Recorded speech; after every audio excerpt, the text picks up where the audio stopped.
কৰিম চিধা নাই চিধা কথা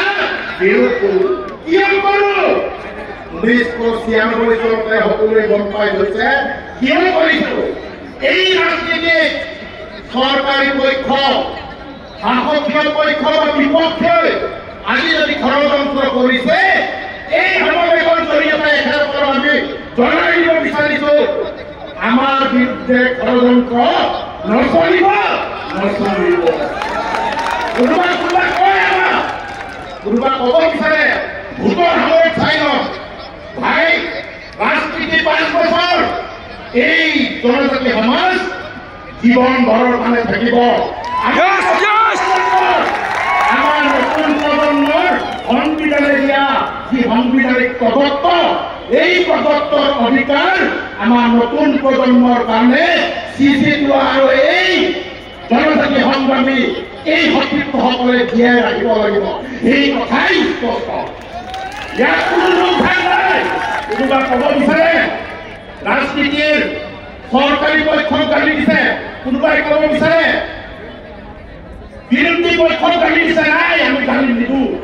আমাৰ নিজৰ জাতিৰ অস্তিত্বৰ কাৰণে আমি একগোট হৈছোঁ আৰু আমাৰ নিজৰ জাতিৰ অস্তিত্ব আমি ৰক্ষা কৰিব লাগে এয়েই স্পষ্ট কথা এই মঞ্চৰ পৰা যিসকল শাসক বিৰোধীৰ প্ৰাৰ্থীয়ে আজিৰ দিনত মুকলিকৈ 6 জনগোষ্ঠীক সমৰ্থন কৰিছে তেখেতসকলক অহা 25 নৱেম্বৰৰ দিনা বিধানসভা চলিব সেই সময়ত আমাৰ পক্ষ যদি নলয় তাৰ কিন্তু পৰিণাম ইয়াতকৈ বেছি ভয়ানক হ'ব সেই কথা দীঘলীয়া কথা কৈ লাভ নাই একগোট যিসকল মানুহে আজি আমাৰ আদিত্য ঠাকৰেক কোন বুলি কৈছে তেখেতসকলক ইয়াৰ পৰা জনাব বিচাৰিছোঁ আদিত্য ঠাকৰেৰ পন্থ অকলশৰীয়া নহয় 40 লক্ষ জনজাতিৰ একে সুৰৰ সকল দেশৰ ভাৰ সংগ্ৰামী চিন্তাবাদেৰে সকলোলৈ এই যি আহ্বান এই আহ্বান প্ৰত্যেকটো জনজাতি গাঁৱলৈকে দিব লাগিব প্ৰত্যেকটো জনজাতি গাঁৱত থাকে আমাৰ এই ঐক্যতা আকৌ প্ৰমাণ কৰিব লাগিব সেই প্ৰমাণেৰে মোৰ এই চমু বক্তব্য সকলোৰে মোৰ চমু বক্তব্য সামৰিছোঁ পুনৰবাৰ এবাৰ সকলোৰে হাত দুটা উঠাই চিঞৰক ট্ৰাইবেল জিন্দাবাদ